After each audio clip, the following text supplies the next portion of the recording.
Welcome, Bike. In a small town in central Poland, where winters bite harder than truth and neighbors whisper louder than bells, lived a 45-year-old woman named Agnieszka. She was a woman who had carried far too much for far too long. Every morning was the same. Agnieszka would sit on the edge of her bed, one hand pressed firmly against her lower back, bracing for another wave of pain. Diabetes had already started to steal her balance, her strength, her very confidence. Now, chronic back pain was chipping away at what was left. Her doctor's words echoed in her mind like a final verdict. It will get worse if you don't slow down. But how? How could she possibly slow down? Life had never given her that luxury. The people who were supposed to be her protectors, her own family, treated her less like a daughter and more like an open bank account. Could it help? They'd say, just this one last loan. Agnieszka, we promise. But the last one was never truly the last. Her mother would layer on the guilt. Her siblings would use her generosity as their crutch, and her kindness became their addiction. Every time she tried to say no, they'd remind her of her duties as a daughter and a sister. But in all their taking, nobody ever asked about her pain. Nobody seemed to notice her smile fading, her light dimming. Then he appeared. Marek, 22 years old, restless, impulsive, and completely unpredictable, a flame that burned fast and bright. He saw her differently than anyone else had in years. He didn't see a wallet. He didn't see a patient. He didn't see a burden. He saw a woman who was alive, who had desires, who was worthy of attention. Their connection was immediate, and it shocked her. It shocked the entire town even more.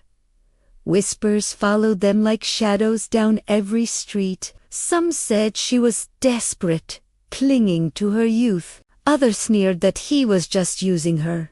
But the truth was much simpler and much more profound.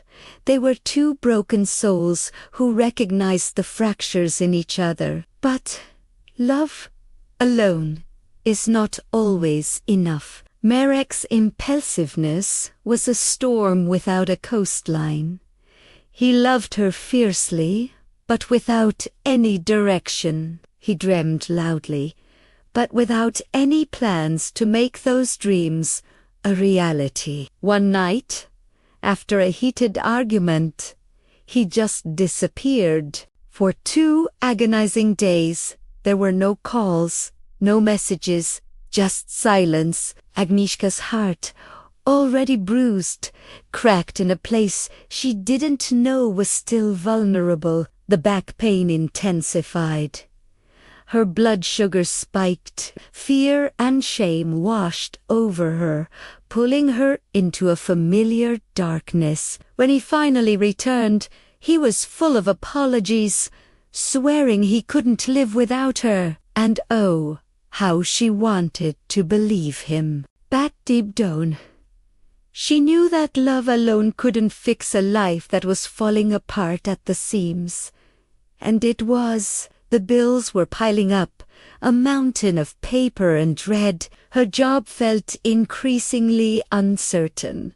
Her health was on a downward spiral, and her family, instead of offering a hand, only demanded more. One bitter winter evening, as she was walking home, her vision blurred on the icy sidewalk. The world tilted, and she collapsed. The next thing she knew, she was staring up at the harsh glare of hospital lights, the rhythmic beeping of monitors her only companion. A doctor stood over her, his expression serious. He said, "If you don't choose yourself right now, you may not get another chance." In that sterile, quiet room. The truth finally hit her with the force of a physical blow. No one was coming to save her. Not her family. Not the man she loved. Not fate. It was up to her. Only her. And so, Agnieszka made a decision. A terrifying, yet incredibly powerful decision. She would put herself first. The first step was the hardest. She blocked her family's endless demands, setting boundaries that were as strong as iron gates. It was painful, but necessary. She started therapy to unpack years of emotional baggage. She joined a support group for people with diabetes, finding comfort in shared experiences. Step by painful step, she began to change her diet. She found a physiotherapist who pushed her harder than life ever had, rebuilding her strength from the inside out. And Marek? Surprisingly, he didn't run. He stayed. He watched her fight for herself, and it changed him. He adapted, grew. He found a sense of calm and learned what responsibility truly meant. He got a steady job. He became her partner, not her chaos. Slowly Agnieszka found a new kind of strength bubbling up from within her. A resilience she had forgotten she possessed. She enrolled in online courses, diving into the world of digital marketing. She started freelancing, taking on small clients at first, then bigger ones. And then, one day, she landed a contract worth more than her entire yearly salary. Money was no longer a source of fear. It became a tool for freedom. She moved into her own apartment, a warm, bright place that smelled of coffee and lavender, not guilt and obligation. With the stress lifting, her back pain began to ease. Her blood sugar stabilized. She could walk across a room without holding onto the walls for support. For the first time in decades, Agnieszka truly felt alive. Her family did return, of course, but this time the woman who greeted them was different. She didn't bow to their demands. She didn't open her wallet. She didn't apologize for living her own life. She simply looked them in the eye and said, "No."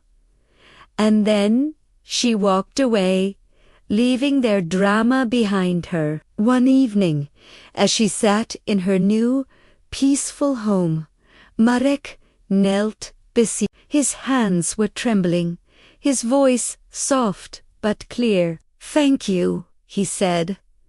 "Thank you for not giving up on yourself, and for not giving up on us." She leaned in and kissed his forehead, not as someone who needed a savior, but as someone who had finally saved herself. Now, Agnieszka often stands at her window, looking out at the wide Polish sky. It's vast and golden, a beautiful reminder that every ending can still become a new beginning. She wants to speak to anyone out there who is struggling in silence. Your life is in your hands. What you invest in yourself is what you get back. Pain is not the end of your story. Age is not a limit to your potential. Family does not have to be your destiny. Love is not a weakness. And you are so much stronger than you think. This is not just Agnieszka's story. This is a reminder for every person who thinks they're too old, too tired, or too broken to rise again. Life didn't get easier for Agnieszka. She got stronger. And so can you. Thanks for watching. If this story touched you, please follow for more.